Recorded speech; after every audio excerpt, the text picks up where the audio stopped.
Hola, ¿qué tal? Muy buenas noches, bienvenidos a Noticias 22. Qué bueno que nos acompañan en este miércoles cultural, se pone pues muy internacional, con Berlín. Deutsche Welle nos lleva al Museo Judío de Berlín, vamos a estar en Minneapolis, Minnesota, en Diáspora Cultural, también Tour de Cine Francés, en Visión Global veremos estrategias de Francia, Estados Unidos y otros países del globo terráqueo en torno al COVID y además el gran Festival Cultural de México. ¿De qué se trata, Rafael García Villegas, Guemansin Rodríguez?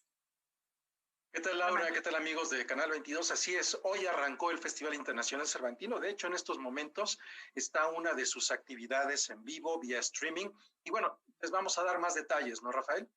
La Fiesta del Espíritu en la contingencia, en un formato distinto, y en la pantalla también de Canal 22 lo podrán seguir muy de cerca. Y esta es los pormenores. También saludo a Laura Regis antes de que se nos pase. Estos son los pormenores de la inauguración de la Fiesta del Espíritu en su edición 48.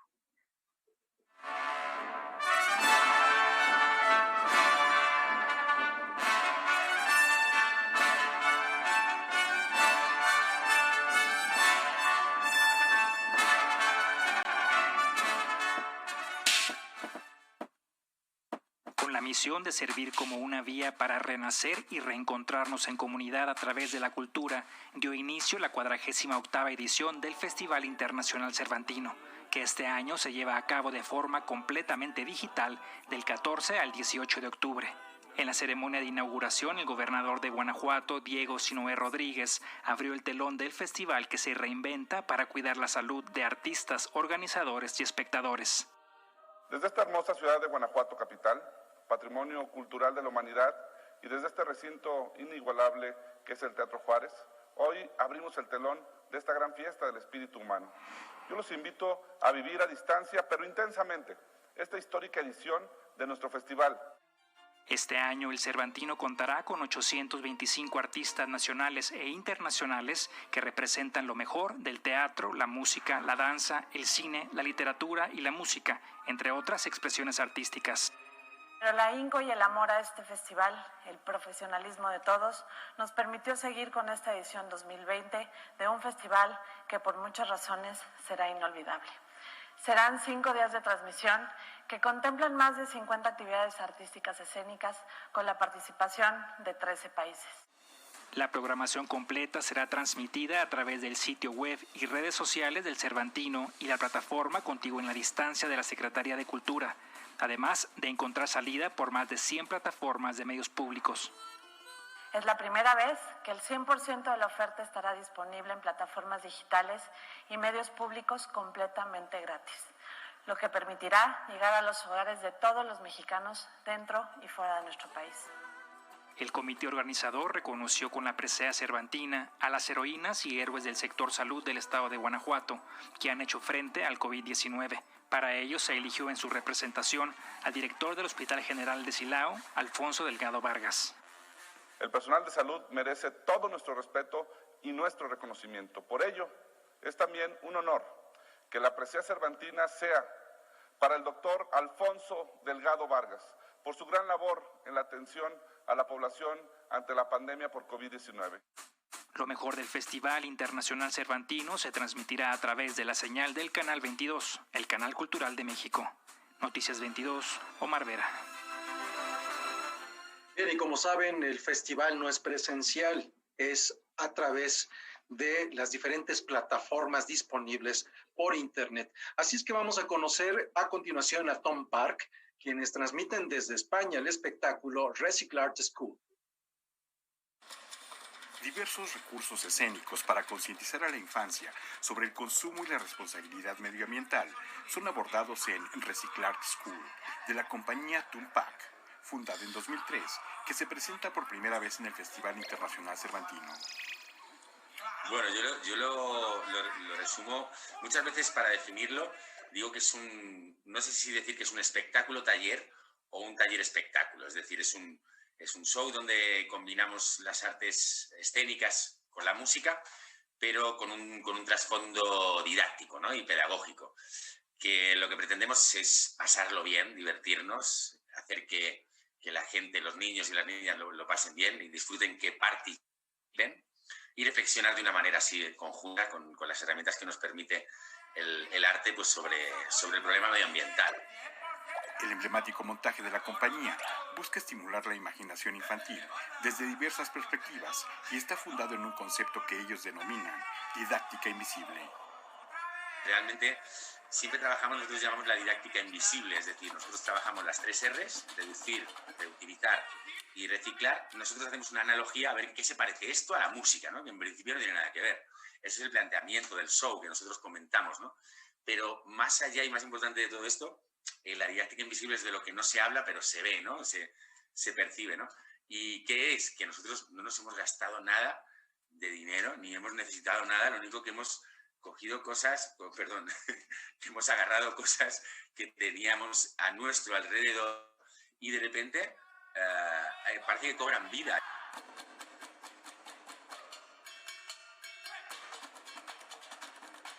Lo importante es la imaginación y la creatividad.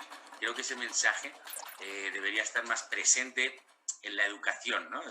De tal y como creo la conocemos, porque esta capacidad creativa que muchas veces se ensalza y se parece que es algo exclusivo de los artistas o del arte y no tienen nada más lejos que eso. O sea, yo percibo el arte en cualquier aspecto de la vida, en cualquier vecino. Es un poco dar esta importancia al vamos a pensar, vamos a juntarnos para hacer cosas, ¿no? Que al final es lo más importante y lo que el día de mañana va a ser su herramienta más potente para solucionar cualquier adversidad que se encuentren en la vida.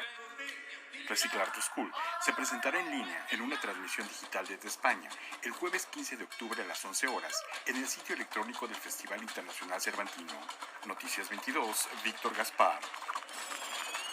Ahora, si no pueden ver la transmisión en vivo, no se preocupen, Canal 22 ofrece una repetición de Reciclar School. Esto es el sábado 17 de octubre a las 2 de la tarde por la señal 22.1 o bien a las 3 de la tarde por la señal 22.2.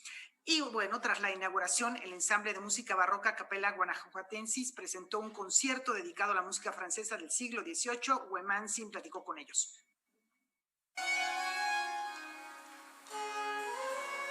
Fundado en 1992, el ensamble de música barroca Capella Guanajuatensis ha sido un referente en el centro-occidente del país. Para el Festival Cervantino, en su 48ª ocasión, propusieron el programa Música Francesa del siglo XVIII, de lo sagrado a la tragedia lírica, que tuvo obras de François Couperin, contrastadas con otras obras de Michel Pignolet de Montclair y Louis-Nicolas Clérambault. Las obras instrumentales que interpretamos en los conciertos reales número 2 y 4, que enmarcan, digamos, el trabajo de nuestras solistas, que en esta ocasión fue Luz Escalera y Nadia Ortega, sopranos, y que precisamente cantaron las lecciones de tinieblas, digamos en español, Leçons de Ténèbres, que es una obra sacra, una de las obras más bellas, dedicadas a la Semana Santa, con los textos de Jeremías. El orden del programa acentuó una diferencia emocional entre el espíritu sacro de la obra de Couperin con el drama griego de Medea, quien mata a sus hijos, del compositor Louis-Nicolas Clérambault. Esta obra muy bella de François Couperin fue contrastada, digamos, por las cantatas de Montclair, que es el triunfo de la constancia, y por el otro lado Medea, una tragedia griega de Nicolas de Clérambault, ¿no? Entonces ese fue nuestro programa muy francés, muy típicamente francés, pero íbamos de un extremo al otro, digamos, en cuanto a afectos, estados de ánimo y motivos, digamos, compositivos. El concierto fue en el foyer del Teatro Juárez, también conocido como Salón de Fumadores. Preveíamos que podría haber problemas técnicos o distracciones de movimientos de cámaras o ruidos de la técnica, digamos, que se necesitaba. Pero realmente ha sido un placer hacerlo, porque esta música finalmente no estaba destinada para una gran sala de conciertos, era era música o para la liturgia en capillas o iglesias o para las salas de la corte, para la cámara del rey, se decía, ¿no? Entonces, es un poco la intimidad que se necesitaba, ¿no? En ese sentido resultó idóneo. Y debo decir que estamos redescubriendo un espacio magnífico, el foyer del Teatro Juárez. Tiene una acústica fantástica para esta música especial. De hecho, nosotros lo pedimos, porque la sala grande del teatro podría ser muy elegante, pero para estos instrumentos es mejor la acústica del foyer. Y ya lo conocíamos, pero realmente no se había utilizado mucho en el Cervantino, creo. Entonces, sí, eso fue muy agradable tocar en el foyer de este recinto emblemático que es el Teatro Juárez. Aunque la acústica del espacio fue ideal para el programa, la transmisión del evento tuvo saturadas las voces de las sopranos. El concierto, que fue a las 11 horas de este miércoles, permanecerá 24 horas disponibles a partir de su estreno en la página del Festival Internacional Cervantino. Noticias 22, Huemansi Rodríguez. Y en el marco de este festival, en estos momentos se presenta La Bruja de Texcoco, quien también platicó para Noticias 22. Ya no ver el sol, si el sol seguirá ahí cuando tú... Yo soy la Bruja de Texcoco, soy música, me considero una persona parte de la disidencia totalmente, me gusta mucho definirme como una mujer trans, porque estoy en constante transición hacia mi feminidad, una feminidad que es un viaje totalmente que he estado experimentando, pero también utilizo elementos como la cultura queer, lo no binario también, ¿sabes? Entonces, me enfoco mucho a la parte como fronteriza, me considero una persona fronteriza porque utilizo elementos de diferentes lugares con los que me identifico, y es así como fluyo mejor.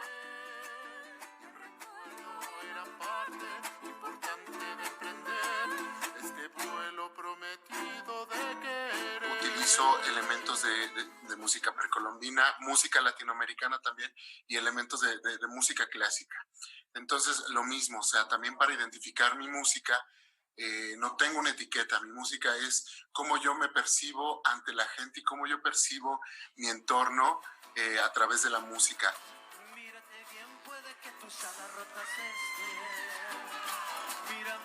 El concierto está preparado por todo un viaje sonoro a través de México, como mostrando mis vivencias, y con dos invitados súper increíbles. En primer lugar tengo a Rubén Albarrán de Café Tacuba, va a estar conmigo porque compartimos mucho como experiencias súper lindas relacionadas a la feminidad. Es una persona con mucha magia y con una dualidad increíble.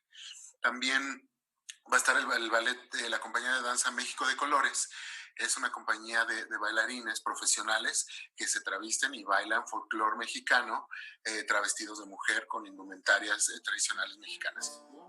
Se me hace increíble también que el Cervantino tenga esta apertura para personas distintas. Entonces, esta nueva normalidad y estas nuevas tecnologías deben de venir acompañadas, tienen que venir acompañadas de nuevos pensares.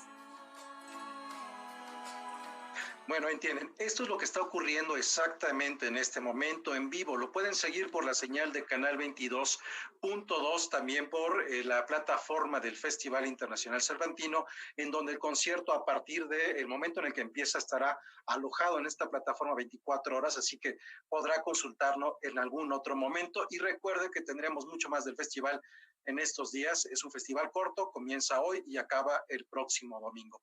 Vamos a hacer una pausa y compartimos justo imágenes de lo que está pasando en este momento en el concierto nocturno de este día inaugural del Festival Internacional Cervantino. Esta es La Bruja de Texcoco. Con estas imágenes vamos a una pausa y volvemos de inmediato.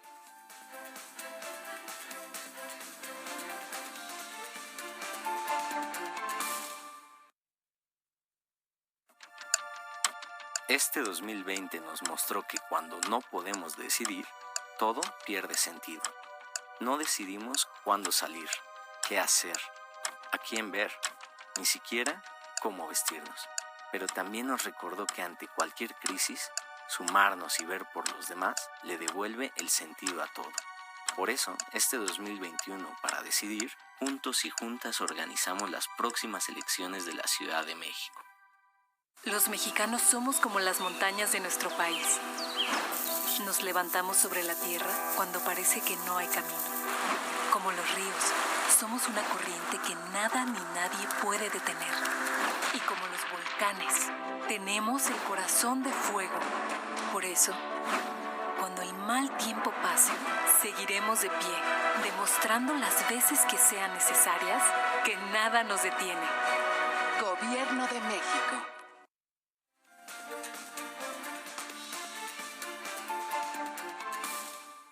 Bueno, la serendipia y el hecho de estar en vivo coincidió que se fueron a corte exactamente cuando enviaba a Goeman a lo de la Bruja de Texcoco, pero síganlo tanto en la programación de Canal 22 como en la página oficial del Festival Internacional Cervantino.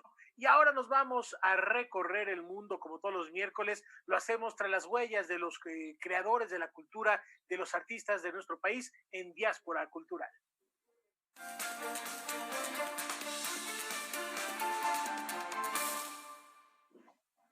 Bueno, así es, vamos a recorrer otra parte, esto en los Estados Unidos, particularmente en Carolina del Norte. Ya nos mostraste, Edgardo, la tradición, la celebración del Día de Muertos, que es una de las más importantes para la comunidad mexicana, ya sea en nuestro país, pero también en los Estados Unidos. Hay muchas actividades que se realizan. Cuéntanos ahora qué es lo que hace la ceramista y gestora cultural Mariana Rodríguez Bach. Gracias, Laura. Buenas noches. Bueno, sí, abrimos un pequeño ciclo para revisar qué es lo que hace nuestra diáspora cultural alrededor del Día de Muertos. Empezamos la semana pasada con Luis Fitch en Minneapolis y vimos cómo el año pasado tuvo una ocasión de hacer una gran actividad alrededor del Día de Muertos.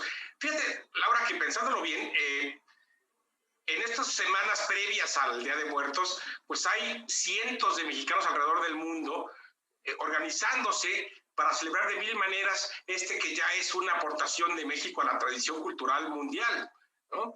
Y de verdad es impresionante cómo se movilizan cientos de mexicanos, quizá miles, alrededor de estas fechas por todo el mundo. Y es el caso también de Mariana Rodríguez Bach. Ella es ceramista, nació en la Ciudad de México en el 69, vive en Carolina del Norte desde hace 15 años, pero además de ceramista, ella es una gestora cultural muy activa y ha podido vincular ambas vocaciones, la del arte y la creación con la de la gestión cultural vinculada a las comunidades. Entonces, además de ser una ceramista con una extenso trabajo, especialmente rescatando, releyendo la tradición de la cerámica popular mexicana, ha hecho exhibiciones. Por ejemplo, una reciente fue en Raleigh, la ciudad de Carolina del Norte, donde está nuestro consulado, con el apoyo del Consulado de México, pero también ha dado talleres, se ha incorporado al circuito escolar en Carolina del Norte, en aquellas escuelas donde hay una población mayoritaria de niños migrantes, y ha dado sus talleres a cientos de niños en Estados Unidos. Pero lo que más me interesa destacar para esta ocasión es justamente que en el 2011 Mariana fundó una organización no lucrativa llamada Casa Azul, en la que ella y otro grupo de profesionistas y artistas, fundamentalmente mexicanos, pues activan una serie de eventos culturales en los que articulan a la comunidad mexicana en ese estado. Y justamente en ese mapa, ya vemos por ahí fotos de estas actividades, es que la Casa Azul cada año realiza una gran actividad de Día de Muertos en Carolina del Norte y bueno, se ha convertido realmente en una tradición. Pero además vale la pena señalar que Mariana ha añadido a su trabajo como artista y como gestora cultural su interés por el tema de la salud pública. Resulta que cuando llegó a Estados Unidos ella se trabajó por muchos años como intérprete oficial en el sistema de salud pública para apoyar a aquellos hispanohablantes que acudían a clínicas o hospitales por servicios médicos y necesitaban del apoyo de un intérprete. Gracias a estos 8 años de trabajar en esto es que ella finalmente se decidió hacer una maestría en salud pública en la Universidad de Raleigh. Ahora mismo está haciendo su tesis y trabaja en el Centro de Epidemiología de la Universidad de Raleigh. del hospital de la Universidad de Raleigh. De manera que ha tenido un acercamiento notable, muy interesante al tema de la pandemia y cómo ha impactado particularmente a las poblaciones migrantes. Pues como puedes ver, todo este trabajo desde el arte, desde la gestión cultural, desde las políticas sanitarias vinculadas al tema de la migración, es que Mariana pues ha construido un liderazgo muy visible en la ciudad donde vive, que es Greensboro, en Carolina del Norte, pero que impacta en todo el estado de Carolina del Norte. Es, pues, decía yo, un líder mexicano, una representante de nuestra diáspora, ha sido reconocida por este trabajo, y creo que la celebración del Día de Muertos, que seguramente este año va a tener que estar adaptado a las condiciones que nos impone la pandemia, pues se sube a lo que decía al principio, a una celebración mundial en la que la diáspora cultural mexicana en todo el mundo lleva esta tradición mexicana que ya tiene un carácter global, realmente internacional, y que me parece que sigue siendo una de las maneras en que estamos reinventando lo mexicano y poniendo lo mexicano en todo el mundo. Pues sí, habrá que seguir en esta ocasión cuál va a ser la celebración que se haga por parte de Mariana y de otros mexicanos allá en los Estados Unidos. Finalmente es una celebración que tiene un carácter, sí público, pero también muy privado. Los altares de muertos se hacen en las casas, las familias que recuerdan a sus difuntos. Y me gusta mucho también que Mariana trabaja con comunidades que tienen discapacidad visual. Entonces, bueno, pues abarca muchos ámbitos, como decías, el ámbito de la salud como traductora, como una persona al pendiente de la comunidad no solamente hispana, sino personas que tienen otro tipo de capacidades y que las integra a sus talleres. Así que, bueno, pues un trabajo fabuloso como líder que está realizando ella allá en los Estados Unidos, en Carolina del Norte. Gracias, Edgardo, por platicarnos de ello. Gracias por compartirnos siempre excelentes noticias, muy buenas noticias para todos los mexicanos que estamos aquí. Nos sentimos orgullosos de ello. Y lo que también vale la pena conocer en otra parte del mundo, del otro lado del Atlántico, es lo que se lleva a cabo allá en Berlín, y para ello, Huemansin, tú tienes ahí toda la información, ¿no? Bueno, casi toda, Laura. Sé algunos detalles porque nos la va a ampliar nuestro canal aliado Deutsche Welle en Berlín, ya que el Museo Judío de Berlín, el más grande de Europa, ha inaugurado una nueva exposición permanente. Desde 2017, esta área se encontraba cerrada al público por motivos de renovación, y la muestra gira en torno a dos temas centrales: la identidad judía y el antisemitismo. Y bueno, vamos directamente con Valentina Torrado para que nos cuente más. Valentina, ¿cómo estás? Dinos de qué se trata esta exposición. Un saludo para todos desde Berlín. El Museo Judío en Berlín inauguró su nueva exposición permanente con un nuevo concepto. El famoso edificio arquitectónico en forma de zigzag de Daniel Libeskind puede vivirse ahora de una manera diferente, con un aprovechamiento fantástico de la luz y con la vivencia de los llamados espacios vacíos para la reflexión y el recuerdo. Durante 2 años y medio se trabajó en el diseño de esta nueva exposición permanente. La neerlandesa Hetty Berg, quien asumió su cargo en el mes de abril de este año como nueva directora del Museo Judío en medio de la pandemia, expresó la importancia de mostrar que la historia de los judíos no ha cambiado, pero sí la perspectiva sobre ella. ¿Cuál es el contenido que forma parte de esta exposición permanente, Valentina? La nueva propuesta hace un recorrido por los 1700 años de historia germano-judía con una diversidad de enfoques y perspectivas de la cultura del judaísmo. Está dividida en 5 capítulos históricos que van desde los comienzos de la vida judía medieval, pasando por el movimiento de emancipación de la Ilustración del siglo XIX, que marcó un cambio en el papel de los judíos en la sociedad. El nacionalsocialismo y el capítulo posterior a 1945 ocupan el mayor espacio de exposición.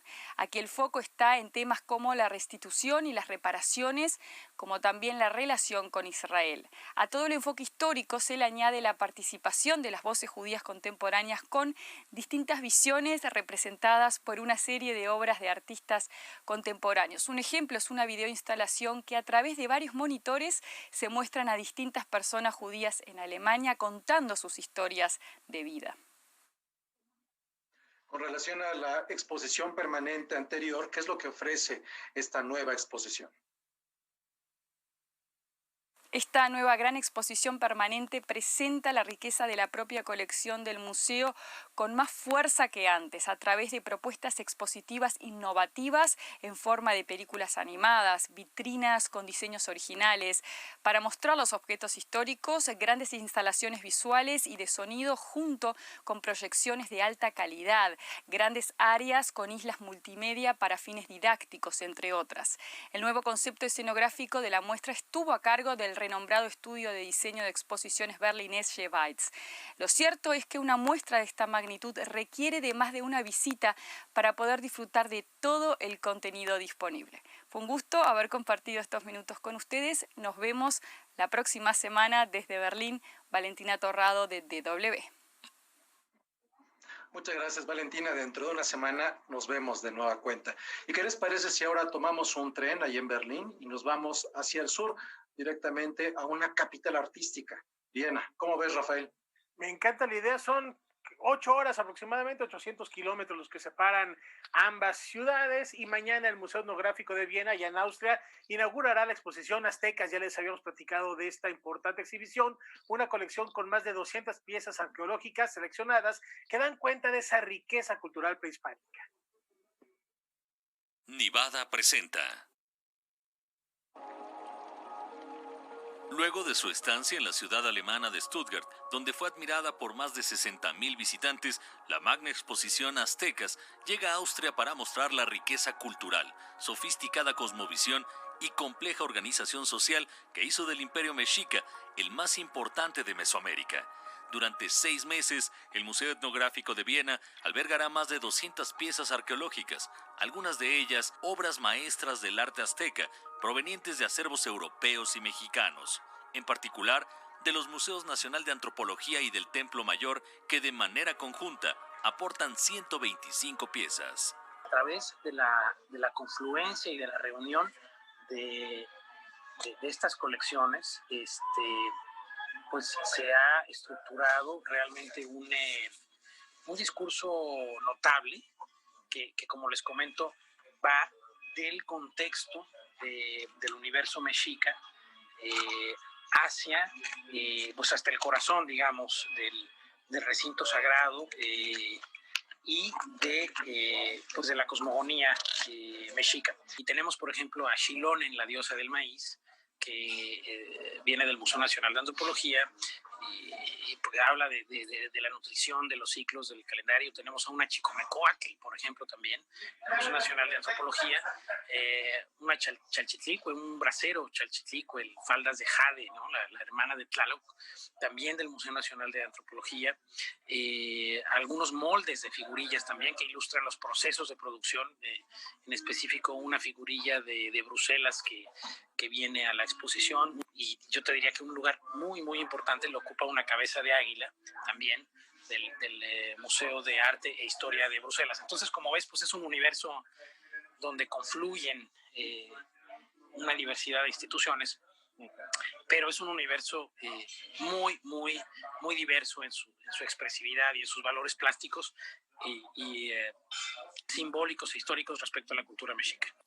La muestra, organizada por el Museo Linden de Alemania y el Museo de Etnología de Leiden, Países Bajos, contó con la asesoría científica de los arqueólogos mexicanos Eduardo Matos Moctezuma, Leonardo López Luján y Raúl Barrera Rodríguez. Su guión museográfico, dividido en 6 grandes núcleos, propone un recorrido de afuera hacia adentro que inicia en la cuenca del Valle de México y concluye en las entrañas del recinto sagrado Tenochca. En el trayecto, los visitantes conocerán los fundamentos económicos del Imperio Azteca, sus sistemas de guerra, conquista y tributo, así como su cosmogonía y calendario ritual. El tema de pues toda la ritualidad, la cosmogonía y el sacrificio, en realidad creo que están expresados en la exposición como pues un sistema existencial. Pienso que sí es una exposición que desmitifica y quita un cierto velo en torno al tema de la identidad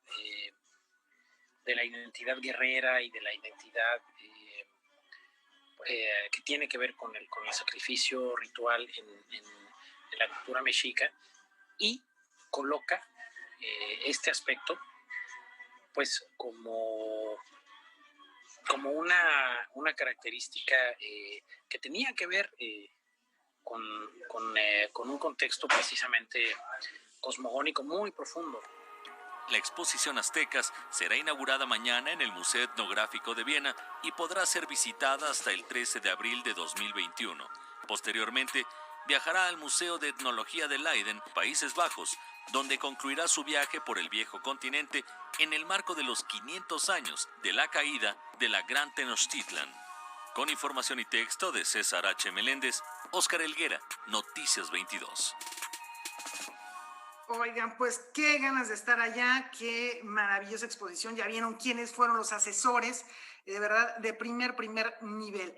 Y bueno, una recomendación aquí, sin moverse más, sin hacer mayor esfuerzo, terminando este espacio informativo, no se pierdan a Kimberly Arvingwall en Debate 22 a las 9 de la noche. Va a recibir a la presidenta de la Comisión de Radio y Televisión de la Cámara de Diputados, a Isabel Guerra Villarreal, y al presidente de la Comisión Bicameral del Canal del Congreso, el diputado Rafael Hernández Villalpando, para platicar sobre el futuro de los medios públicos. No se lo pierdan por la pantalla de Canal 22. Regresamos.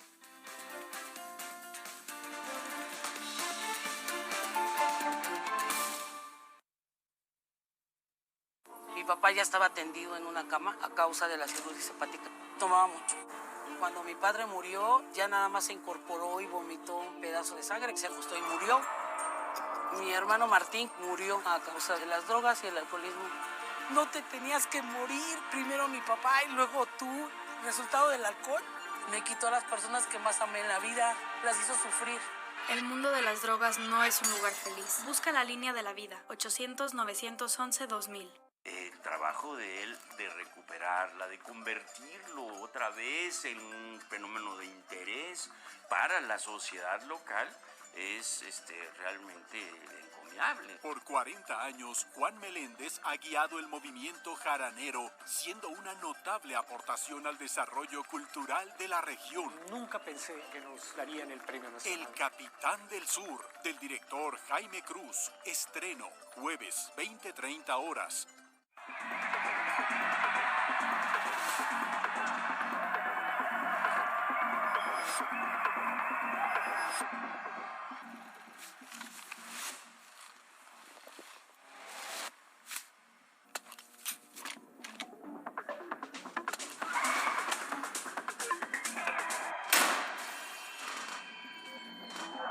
El mundo de las drogas no es un lugar feliz. Busca la línea de la vida, 800-911-2000.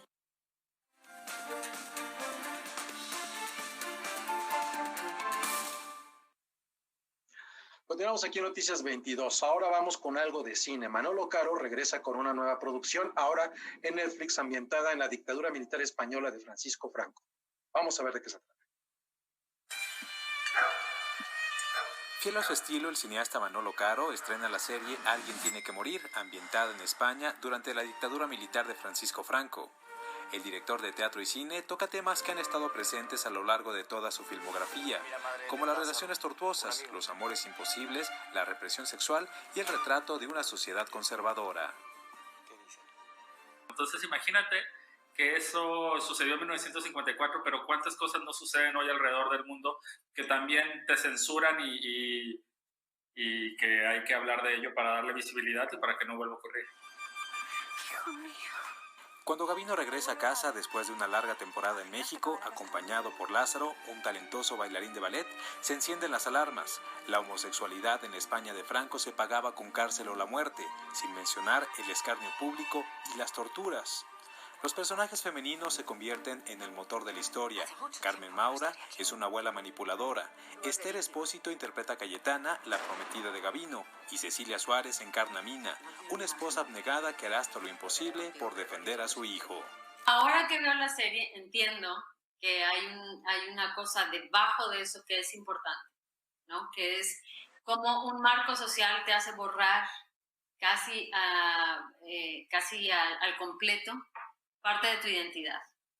Y eso me parece que tiene mucho sentido y que Manolo finalmente sabía lo que estaba haciendo y sabía por qué me estaba pidiendo eso. En una jaula de oro.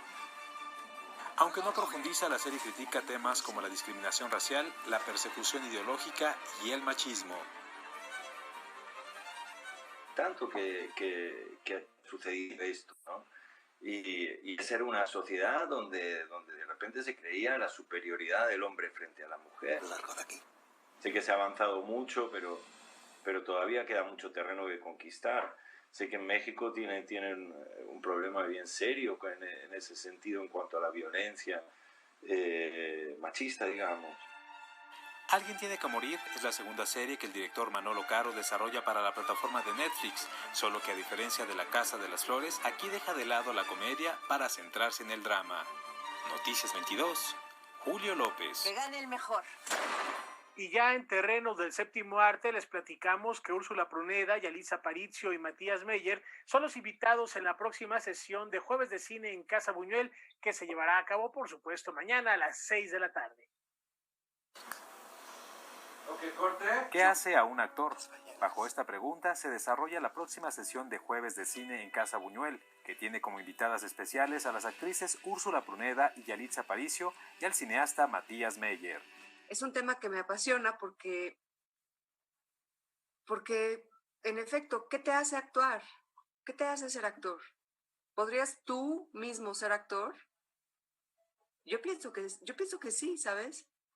O sea, hay un punto en el que, ¿por qué no? Cada día es más común que directores trabajen proyectos con actores no profesionales. El caso más sonado es el de Yalitza Aparicio, protagonista de la película Roma de Alfonso Cuarón, que llegó a la producción sin tener conocimientos previos de cómo pararse frente a una cámara o en un escenario. Yalitza tiene muchísimas cosas interesantes que compartirnos, habiendo ya como asentado su experiencia, su primera experiencia en Roma. Yo pienso que uno necesita tiempo para asentar un éxito tan fuerte, ¿no? ¡Ya no quiero respirar! De manera alternada, el cineasta Matías Meyer ha trabajado con actores naturales y con actores profesionales. Wadley es protagonizada por el actor Leonardo Ortiz Gris.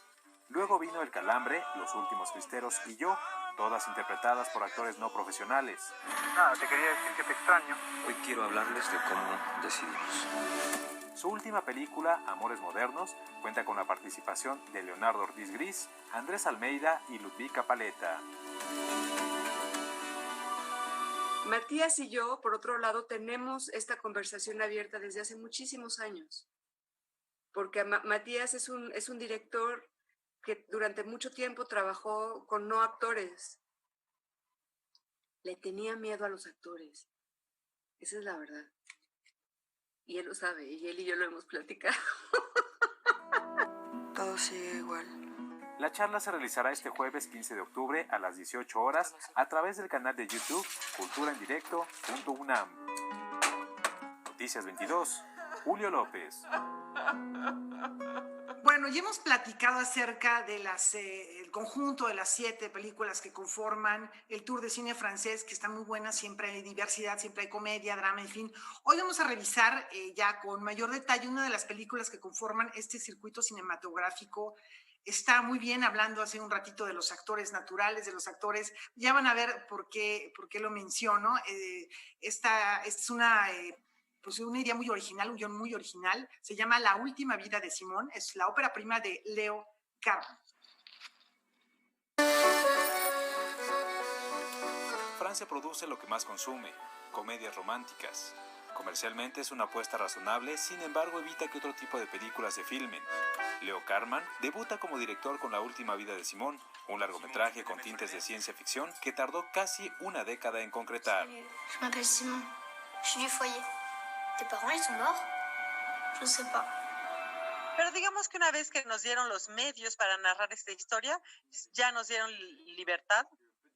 Esa es la ventaja cuando uno hace películas en Francia con un bajo presupuesto.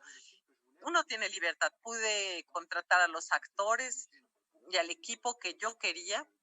Es una película con muchos técnicos y artísticamente yo era totalmente libre. la película fue exactamente la que yo quería. Nos tardamos 9 años para que existiera, pero por lo menos existe tal como yo la había previsto. Maintenant, les secrets. Ce que je vais vous montrer, je n'ai jamais montré à personne. Tu peux te transformer en n'importe qui. El filme gira en torno a Simón, un niño huérfano de 8 años que posee la capacidad de transformarse en las personas que ha tocado. Aunque este don le da la oportunidad de disfrutar de la vida, lo que más anhela es ser parte de una familia. Su solitaria existencia se transforma cuando conoce a Tomás y a Madeleine, dos hermanos que le brindan un cariño que jamás había recibido. Todo va de maravilla hasta que un terrible accidente se cierne sobre ellos. Al ser un personaje que cambia de rostro, más de un actor dio vida a Simón. Je t'ai suffi depuis le café. Transforme-toi. Transforme-toi! Arrête. Para dos actores, trabajar el mismo personaje es algo formidable. Normalmente cada quien trabaja personalmente su papel, pero con Martin, el otro actor, estuvimos discutiendo para construir juntos el personaje. Íbamos sometiendo nuestras propuestas a Leo, quien dirigía el personaje, y así es como lográbamos pasar de uno a otro. Je t'aime. Peu importe à quoi tu ressembles. El director no titubea al decir que cineastas como Steven Spielberg, Tim Burton o Guillermo del Toro influenciaron en la creación de esta historia que hoy forma parte del Tour de Cine francés. Noticias 22, Julio López. Ahí tienen ustedes una invitación al Tour de Cine francés. Vamos a hacer una pausa y al regresar tendremos Visión Global.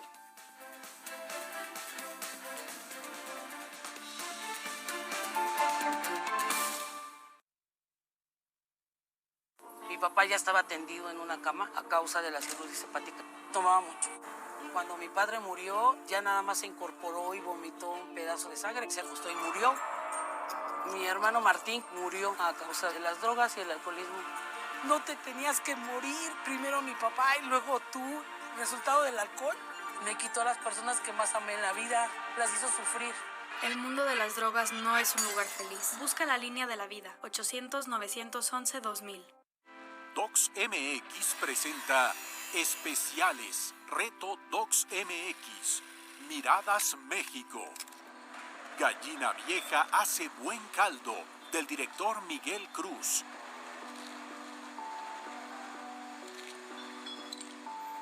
La Rueda de Piedra, del director Juan Pablo García. Calculo que tenía 50 o 60 años. Únicamente me dijo que les enseñó a sus hijos el oficio de afilador. Uppercut, del director Omar Rivero. Hubo muchas peleas que me marcaron, que me hicieron saber que yo soy capaz. La visión de Arturo, del director Jaime Roguel. ¿Qué podría yo hacer si me quedara ciego? Odisea Micro 2001, de las directoras Lucía Araiza y Fabiola Zavala. Me invade la nostalgia. Toda la vida quise estar en un cine, se me hizo. Estreno, jueves, 0:30 horas.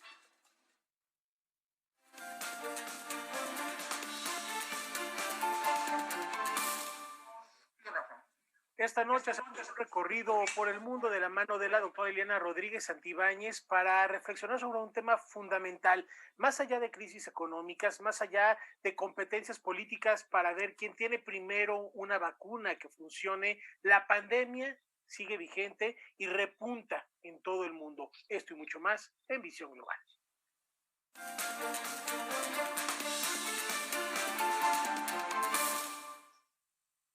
Pues sí, así es, mi querido Rafa. No solamente el mundo está viviendo nuevos conflictos y el deterioro de una economía producto de la desaceleración por diferentes factores, incluido, por supuesto, el tema de la pandemia. Pero hay que volver atrás y retomar lo que está ocurriendo y por qué estamos ante esta realidad, a esta nueva realidad, y más que normalidad, pues una realidad que es avasallante. Y hay que decirlo, muchos estados están nuevamente presentando rebrotes o cifras importantes del incremento de contagios por día, de cientos, decenas y miles de contagios por día.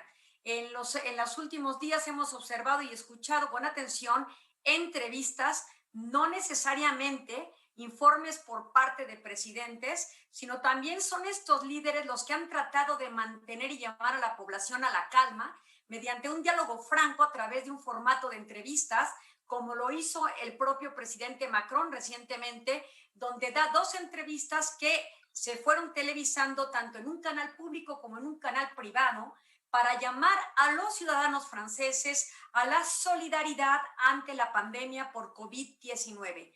Él ha hablado del resurgimiento de nuevos rebrotes o contagios en determinadas metrópolis muy importantes, como lo son Lille, Marsella y la propia París, y otras ciudades donde ha llamado al toque de queda. Este toque de queda al que Macron ha llamado es, de alguna manera, por decirlo, preventivo a lo que puede suscitarse si no generan las medidas de contención ante la pandemia que, como bien dices, aún no tiene cura. En este sentido, Macron ha dictado un toque de queda hacia la libertad de tránsito que se suspenderá de las 9 de la noche y hasta las 6 de la mañana del día siguiente, con el cierre de todos aquellos centros que llamen a la invitación masiva de personas, como pueden ser cines, teatros, auditorios, y restaurantes y otro tipo de ofertas económicas de consumo para los ciudadanos que puedan ser motivo de grandes contagios. Esta situación, por supuesto, no tiene muy contentos a los ciudadanos de Francia. Otra medida importante no solamente es este toque de queda que imitaron de la Guyana francesa, muy cercana a Brasil, colonia francesa, por supuesto, donde el toque de queda se estableció desde las 23 horas y hasta las 6 de la mañana y se observó gran resultado en la contención del contagio de esta pandemia. Con ese aprendizaje lo ponen en Francia a partir de este viernes por la noche y en plenitud a partir de este sábado. Ahora bien, no solamente conforme con eso, Macron también ha impuesto sanciones y multas de 130 euros, que equivalen prácticamente, si revisamos cómo está el euro hoy, prácticamente a 3,500 pesos a aquellas personas que no porten la mascarilla o el tapabocas en lugares públicos, sea transporte o salir de su propia casa y no portarlo. Esta es una medida muy severa, pero que le está haciendo general para toda Francia. Así es que esto va a ser muy interesante de observar los próximos días para ver si impacta en el descenso de los contagios. Pero también podemos ver equiparativamente que también Irán, que es un país en Asia que está prácticamente teniendo un impacto también del resurgimiento de contagios por día, también por miles, también ha establecido sanciones pecuniarias o multas a quienes no porten el tapabocas o la mascarilla. Si hay que decirlo, quizás es muy baja la multa, es el equivalente a prácticamente una hamburguesa en euros, prácticamente 40 pesos, sería 1.6 de euro. No es muy alta la multa para los iraníes que no porten el tapabocas, pero sí significativa si consideramos la situación que tiene en este momento Irán por las sanciones producto de no tener el acuerdo de disminución de plutonio, por ejemplo, con Estados Unidos, cuyas sanciones ha mantenido y que ahora ha dictaminado nuevas sanciones de congelamiento de activos de bancos iraníes en territorio estadounidense. Eso agudiza la situación en Irán y, por supuesto, entonces, el costo de una multa hacia los ciudadanos es perturbadora si consideramos que de suyo su economía es muy mala. Pero vámonos hacia Estados Unidos. En los últimos días, la Universidad de Johns Hopkins ha determinado también el incremento de casos, igual que el propio portavoz en materia de COVID, el doctor Fauci, ha dicho que se han multiplicado los contagios. ¿Cuál es el temor de los Estados Unidos? La llegada del otoño y con ello, por supuesto, el anticipo de un invierno crudo, donde estados como Wisconsin han comenzado, igual que las Dakotas, a tener un gran número de incidentes de ciudadanos contagiados o enfermos. Entonces aquí también la situación es llamado por algunos estados, porque aquí sí hay que decirlo, en Estados Unidos 21 estados han incrementado mucho el número de contagios y son estos estados los que han también acentuado las medidas de protección, pero estas son discordantes o básicamente son distintas a las que la federación tiene. Es decir, no hay una política uniforme, sino son por estado de acuerdo al número de casos presentados. Y con esto, mis queridos televidentes, decirles, hay que ser solidarios como invita el propio Macron, ser respetuosos de los demás, utilizando aquellos sistemas que nos protejan, ante el uso o las pruebas rápidas que demostraron en Corea del Sur, en Alemania y Taiwán ser muy importantes para la prevención y detección de la enfermedad y disminuir el contagio, nosotros tendríamos que ser cuidadosos y solidarios y respetar el espacio de los demás, portando nuestro tapabocas y salir solo si efectivamente amerita una necesidad el que tengamos que hacerlo. Distanciamiento social muy importante y el lavado constante de manos. Que no se nos olvide que si no se menciona, no significa que no existe, significa que tenemos que actuar. Así las cosas en visión global.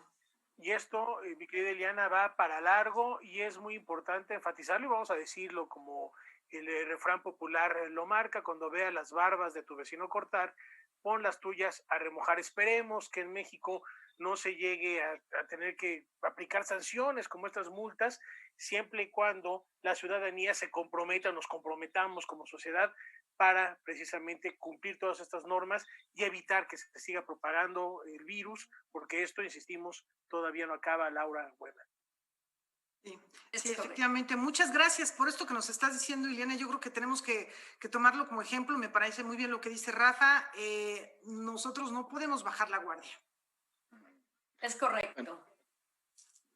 Pues de esta manera llegamos al final. No sé si todavía nos alcanza tiempo para música. Rafael, tú has seleccionado algo, ¿no? Sí, hoy recordando a uno de los grandes académicos, investigadores de la música, además de ser compositor, por supuesto, Leonard Bernstein. Él decía que el hombre se empezó a comunicar con música mucho antes que con palabras. Tiene investigaciones fascinantes al respecto y lo recordamos porque compositor y director de orquesta.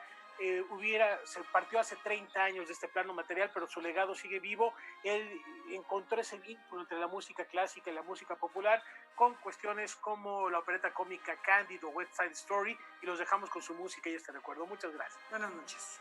Chao.